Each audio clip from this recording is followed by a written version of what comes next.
Yo, what is going on, Cover One crew? Welcome back to the show. Hope everybody is good. Happy Friday to all. Man, we are going down this path of rookie running back rankings because this class is legitimately stacked and loaded. There's going to be so many running backs in the league coming in that's going to be here for a long time, and they're going to be all over this board. Whether it's day one, day two, day three, you're going to find a lot of great talent at the running back spot. I got my guys, and that will be coming more this offseason as well, who I believe is my guys, but my top five is loaded with potential, and it may shock some of y'all as well, but I do got justification for it all. So follow me. Let's talk number 5, Quinshon Judkins. Absolutely love this guy. I actually can say that I did like his Ole Miss tape a little bit more than Ohio, but there's so many things to like about a Judkins. It's unreal. 6 foot 219, put together specimen, 42 contests, 739, 3785 in yards, 5.1 on the average, and a nice 45 touchdowns, added 59 receptions for 442 yards and 5 receiving touchdowns. He is a good one, man. He is a beefy mofo. Beefy frame. He does have that speed power combo. Ran that 4.47 at the combine. While the tape speed doesn't necessarily show it from last year, as he did get caught quite a bit, he's got great speed overall. I mean, he has made house calls. We have seen it, but is he gonna ever be the guy you're gonna trust to get those home runs? Probably not, man. But he can do everything else in the game where he's got more than enough wheels, and that's what you're looking for. And with the 4.47 speed, he's definitely going to get at least into the open field and run away from slower guys. If he gets deep down the field, you know he's getting caught. He does got that first step burst that you're looking for, and he does hit those holes extremely solidly. He is very good in that respect. Speed game, he wanted to prove at the combine that he's got wheels. He proved it, and the tape is always king. He does showcase it a lot on film. Slams into would-be tacklers like it's nothing. He is looking for contact. Something like everyone's talking about in Ashton Jeanty, where he's so good at, absorbing contact. Judkins is no different. He can absolutely bowl over guys. Any would-be tackler, he's going to be trying to make attempts to break them. He's very good in this respect. Fantastic stiff arm. You're looking for the King Henry stiff arm? Judkins definitely has got a stiff arm of his own, a stiffy, and he's going to definitely get these guys down with that stiff arm and keep going. Extremely physical running presence, definitely on the field. You're looking for that 1-2 punch to be your thunder out of your lightning. Q Judkins is definitely the thunder in that respect. Vision absolutely strong. There was a reason why the Ohio State Buckeyes were, welcoming Judkins with a TreVeyon Henderson, because it gave that beautiful 1-2 punch that they were looking for. The physicality in a Judkins were the, speed and ability and the home run skills in a TreVeyon. This guy has it all, man. Vision absolutely up the middle, able to get and find his gaps off tackle, going to the outside, cutback lanes, definitely all is there. Goal line upside is basically automatic for me, man. You put him inside the 5-yard line, I will bet 9 out of 10 times he scores a touchdown, hands down. Hands are definitely not a liability, not necessarily, integrated in his game throughout college football, but it's not a liability. It's not great, but it's not a liability. Let's just put it there. It's in the average to above average mark. You're not going to be necessarily utilizing him in the pass game a whole heaping a lot, but it's definitely not a liability to me. And like I said, he can get caught by the long runs. That is a problem when you're looking in the NFL, but he's going to have more than enough opportunities as he breaks tackles and gets downfield. Number 4, Kaleb Johnson.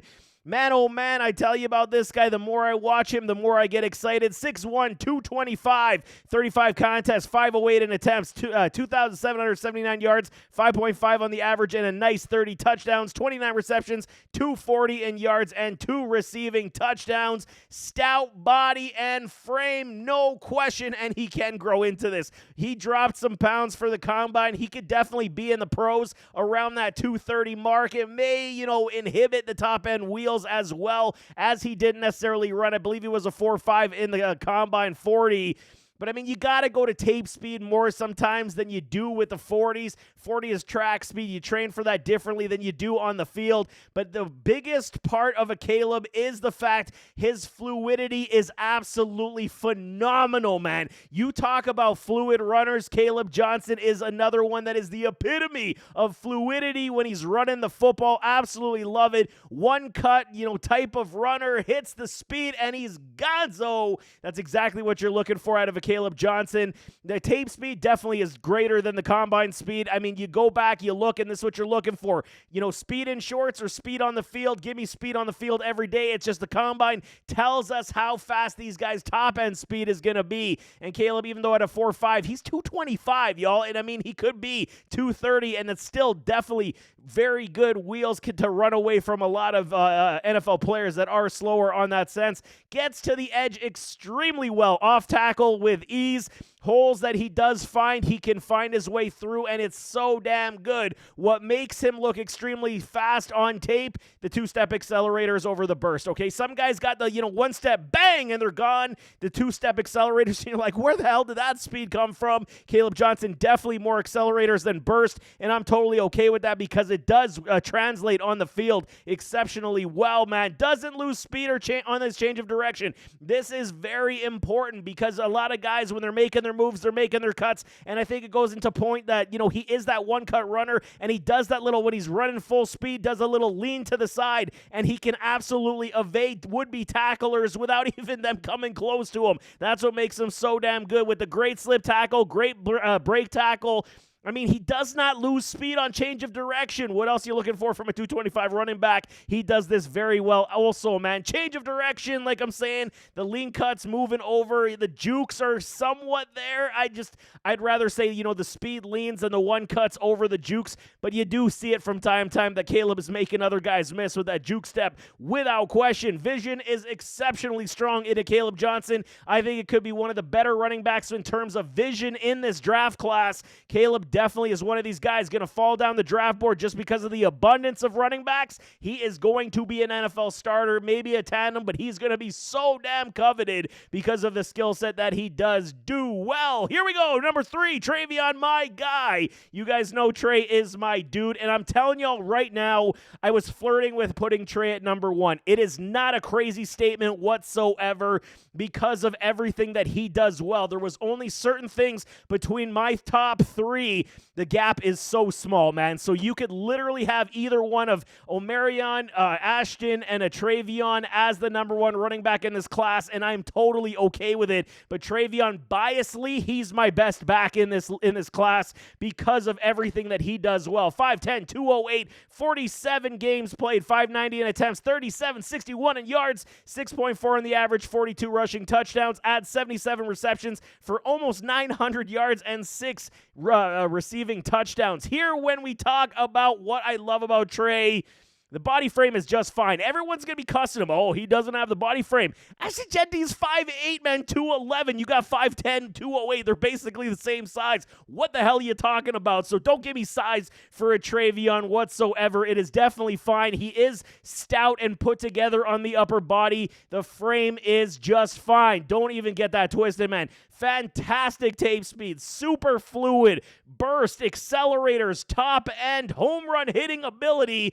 and top speed is definitely there for Tre. No question about the speed, the wheels. He does run a lot like a Saquon. There is no question. He does very much similar aspects and mannerisms that Saquon does. Tre is not Saquon, I'm not saying that, but when you talk about rushing style and how they operate, he definitely does mirror some of Saquon's game. Vision patience is good. It's not great today. We need a little bit more from the vision. That's why I got him down a little bit here. He's got to improve on his gap awareness and find those holes with more consistency than he does. Patience, we've seen him slam into the back of his offensive lineman from time to time, but he is still very good in this respect, and just a little bit more tutelage, he will understand this. Hands are very good. Natural hand catcher. He will definitely be a hot commodity in the pass game. He can definitely lower the shoulder and bring the heat, man. Y'all don't want this smoke because he will do that as well. Break tackle is here, and it's not necessarily on the elite trend with the other running backs, but it's here, and it's more than enough, man. Pass pro, here we go, baby. It is elite, best in the class for me. Tre will absolutely light up those blitzers, and he knows exactly where they're coming from. This is a staple. If you're playing for the Ohio State Buckeyes, you got to know how to pass protect and play that pass pro as a running back. Tre is definitely best in class, and this is why I would easily throw him into my number 1 slot at the running back position. It's just Can we talk about the vision and patience? Can we talk about the missed time to injury because of volume and then them bringing in a Judkins to help spell him out? That's why I got him here at number 3 today, but I'm definitely telling you I would lift him up to number 1 and have zero issues with it. 0 fumbles in his college football career. You want somebody with speed, home run ability, hands, and does not turn the football over and is a pass pro machine? What else do you want from your running backs? I don't know what else to tell y'all, man, but he did miss a little bit of time due to injury. Another reason why I got him down here at number 3. Number 2, Ashton Jeanty, and I know a lot of y'all love you some Jeanty. I don't dislike him, but I'm telling y'all, I could definitely easily put him underneath a TreVeyon and an Omarion Hampton right now. I easily can. And I'll tell you why exactly. 5'8", 211, man. 40 games, 750 in attempts, 47-69 in yards, 6.4 on the average, and 50 massive TDs scored on the rushing side. 80 receptions, 862, and 6 receiving touchdowns for a Jeanty. Undersized but good frame, okay? You talking 5'8". I legitimately went back and I was searching, y'all. I went to the history books of football. How many 5'8" runners were absolute successful rates in the NFL? And it is very hard to find. Outside of guys like Barry Sanders, who was the anomaly, he's the unicorn, there's not a lot, man. You got guys like D'Angelo Williams, Ray Rice, Maurice Jones-Drew, those types of guys. There are guys that are 5'8" that make a big name for themselves, but the longevity of these running backs definitely does not play into account for a long-standing career, but he is very good in a lot of things. Speed, acceleration, very good, man. He will make it to the house. He's got that burst in his game as well. You do like to see compact runner, and then you go to the elite break tackle. There's a reason why he led the FBS in yards after contact. He's a master class at this as well. With the stiff arm, he's extremely physical, elite break tackle because of his size. He is such a compact runner, very difficult to bring down, very difficult to even find and wrap up. He understands his body balance supreme. His low center of gravity is absolutely stellar. This is why he's able to break a lot of these tackles, and then his speed accelerates into the open field, hence why he got over 2,000 yards this past year and was in the Heisman running. No question, he is so good at this, and it is elite. I will not downplay that whatsoever. Very good in this man. Hands are not a liability for an Ashton Jeanty either. He had 80 receptions in his college football career. I mean, is he going to be part of his game and his MO in the pros? We'll see, but I mean, I don't think it's a liability that's going to hinder him whatsoever. Sound vision, man, shoots the gap very well. This is another reason why I got him above a TreVeyon in terms of vision. Vision is much better in a Jeanty than it is Trey, but Trey with some schooling and then his ability on the pass pro could lift him up higher, but I'm telling y'all, the vision for a Jeanty is very good. Change of direction, super strong. He will break tackles. He will change direction. One cut. He's also down the field going very strong.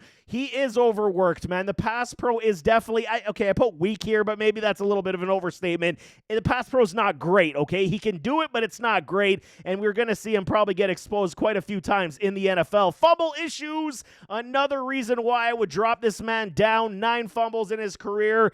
I mean, yes, I get it, man. 750 carries, that's a lot of work, and you're going to fumble the football quite a bit, but you're talking one fumble out of, I mean, someone do the math. That's got to be like 1 out of 60 that he's fumbling the football. That is not good news, man. I'm telling y'all, another reason why I'm not super bullish, and you guys are calling this guy LaDainian Tomlinson. You're calling him the same class as Bijan. I don't think so, y'all. Pump the brakes on what Jeanty is. He's a great running back, but he's definitely a much faster Maurice Jones-Drew than he is even close to somebody like an LT. Number 1, my dude as well, Omarion Hampton. Love me some Hampton. He's so damn good. 6 foot 220, 38 contests, 622 in attempts, 35, 65 in yards, 5.7 on the average, and 36 rushing touchdowns. He adds 73 receptions, 635, and 4 TDs in the receiving game. Right off the bat, this dude reminds me of Arian Foster. It's just there. I mean, the outside of Arian Foster having more long speed, it's almost identical game script. I mean, he's got a great frame. He can break tackles. He's so good in the open field. Great size and frame. First step burst is definitely there for him. His problem is that he does get caught from behind when he is in the open field trying to make those house calls. But the first step burst on this huge frame, the 220, ran a good 40. Tape speed confirms everything you're looking for. It's solid. but he can definitely get caught, and that is the biggest issue that I have with an Omarion Hampton. See what I'm saying? The gap is very small between all of these running backs. It's just little parts of their game that they don't have on each other, hence why we got to rank him the way we do. He hits holes with confidence, without question. Vision is supremely strong. He will find the gaps, find the open holes, open lanes, and he's making big-time runs, big-time chunk yards down the field. Sound stutter step patience, so damn good in a Hampton. It's kind of like that Le'Veon Bell thing, little stutter step, wait for your holes to develop, wait for your O-line to develop, play to develop, and then he's off to the races. So good in a Hampton. Good slip tackle, good break tackle. It's not necessarily a Jeanty-style break tackle, but it's so much more than enough with that body frame. Guys are bouncing off him. He's got some athletic ability to spin off tackles, would-be tacklers. Hampton does this extremely well. Strong runner, like I'm saying, bounces off tackles. I finished my own sentence as I'm kind of going through this list. And then hands are extremely good. Like I said, Arian Foster-like in his game when it comes to receiving, when it comes to rushing. I mean, it's so good, this class. I mean, and that you can't go wrong with either one of the Omarion Hamptons, the TreVeyon Hendersons, and then the Ashton Jeantys. You literally can't go wrong, but it's about longevity in the game. It's about, landing spot will dictate terms as well on a lot of these guys and how well they do. But this is my top 5 as we enter in here, early March. But there you have it. That is my top 5, like I'm saying. So many damn good quality running backs. And I mean, like I said, I could lift TreVeyon up. TreVeyon is definitely my guy, and I'm going to stamp my flag on it. I think the skill set is so damn good that a lot of teams, a lot of people faded me when I said James Cook was going to be, James Cook got no vision. James Cook ain't going to, I told you about James Cook. I'm telling you about TreVeyon Henderson as well. He is going to be a dynamo in the NFL in the right system, so we'll see. Jeanty, on the other hand, I'm just saying the longevity concerns me, where these others, I think the longevity will be that much better, especially guys that are under the 5'9", threshold of height. That's what does concern me, but nevertheless, as always, don't forget to hit that like button, hit that subscribe button, jump in those comments, give me your thoughts. What is your top 5 ranking? If you disagree with my rankings, put it in the comments. Tell me why, man. I tell y'all, I am in the lab, baby. I got these guys covered for y'all, so you got them not only for your favorite team, but your fantasy team, and we're just getting started. But we'll see you next time. I am out.